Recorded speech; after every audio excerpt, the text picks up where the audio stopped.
Hi, welcome in. Day 32, Jonah, a companion in our ineptness. Everybody knows about Jonah. People who have never read the Bible know enough about Jonah to laugh at a joke about him and the whale. Jonah has entered our folklore. There is a playful aspect to his story, a kind of slapstick clumsiness about Jonah as he bumbles his way along, trying but always unsuccessfully to avoid God.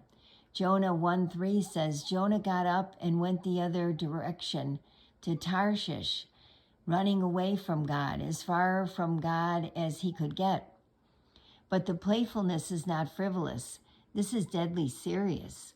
While we are smiling or laughing at Jonah, we drop the guard with which we are trying to keep God at a comfortable distance, and suddenly we find ourselves caught in the purposes and commands of God. All of us, no exceptions. Stories are the most prominent biblical way of helping us see ourselves in the God story, which always gets around to the story of God making and saving us.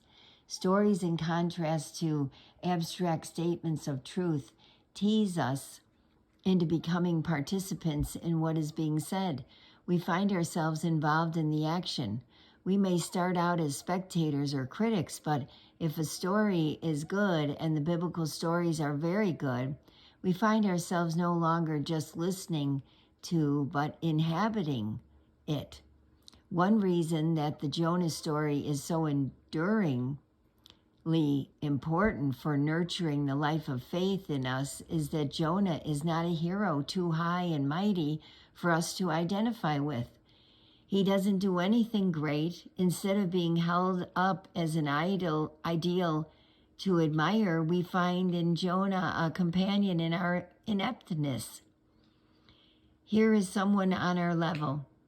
Even when Jonah does it right, like preaching finally in Nineveh, he does it wrong by getting angry at God.